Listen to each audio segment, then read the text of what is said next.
Hello बच्चों, चलिए आज का हमारा प्रश्न है 1 प्लस एक्स की घात 21 प्लस 1 प्लस एक्स की घात 22 प्लस ठीक इसी प्रकार 1 प्लस एक्स की घात 30 तक यह पद चल रहे हैं के प्रसार में x की घात 5 का गुणांक है। हमें यहाँ से x की घात 5 का गुणांक ज्ञात करना है। तो यहाँ से इस प्रश्न को करने हेतु हमारे पास यहाँ से हमारी मुख्य अवधारणा कार्य करेगी।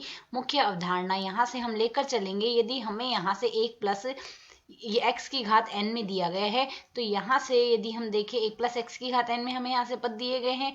तो यदि 1 प्लस एक्स की घात n में हमारे पास x की घात यदि किसी भी पद x की घात r का जो गुणांक है, x की घात r का गुणांक बराबर हमारे पास यहाँ से क्या लिखा जाएगा, ये गुणांक बराबर आएगा हमारे पास NCR के बराबर। तो यदि अब हम यहाँ से देखें, हमें जो यह पद दिया गया है इसमें यदि हम सरल करें, यदि हमारे पास यहाँ से पहला पद 1 दिया गया है, पहला पद a है, दूसरा पद AR है, तीसरा पद a गुणा r का स्क्वायर है। ठीक इसी प्रकार से यह जो पद दिए गए हैं, यह श्रेणी हमारे पास गुणोत्तर श्रेणी कहलाती है। और गुणोत्तर श्रेणी में यदि हम पदों का योग करें तो SN जो पदों का योग आएगा वह आएगा a गुणा में r की घात आ जाएगा n माइनस में 1 बट्टे में आएगा r माइनस 1। अब यदि यहाँ से हम इन पदों को देखें, 1 प्लस एक्स की घात हमें 21 दिया गया है।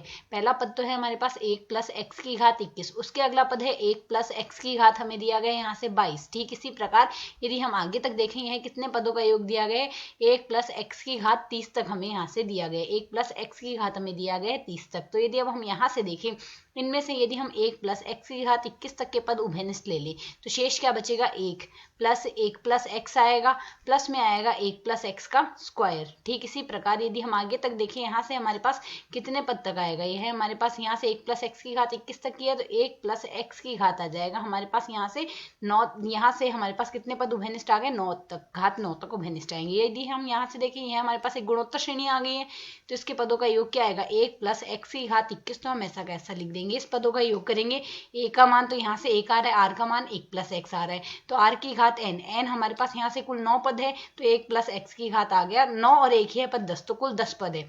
एक यहाँ से क्या आ रहा है, r की घात n माइनस में 1 बट्टे में हम लिखेंगे r माइनस 1, r का मान है 1 प्लस एक्स, माइनस में 1 लिख देंगे। इसे यदि हम आगे सरल करें तो प्लस 1 व माइनस 1 हमारे पास आपस में कट जाएगा, और बाकी पदों को यदि हम यहाँ से सरल करें तो 1 प्लस एक्स की घात आ रहा है हमारे पास यहाँ से 21, और यदि हम यहाँ से देखें, यह तो हमारे पास x ही बनेगा, इसको यदि अंदर गुणा कर दे 1 प्लस एक्स की घात 21 को, यह बन जाएगा 1 प्लस एक्स की घात 31 आ गया, माइनस में आ जाएगा 1 प्लस एक्स की घात 21, बट्टे में आ रहा है हमारे पास यहाँ से x। तो यदि हम x की घात 5 का गुणांक देखना है, तो बट्टे में हम x का भाग भी तो इसमें दे रहे हैं, अर्थात हमें x की घात 6 का गुणांक अंश में देखना होगा।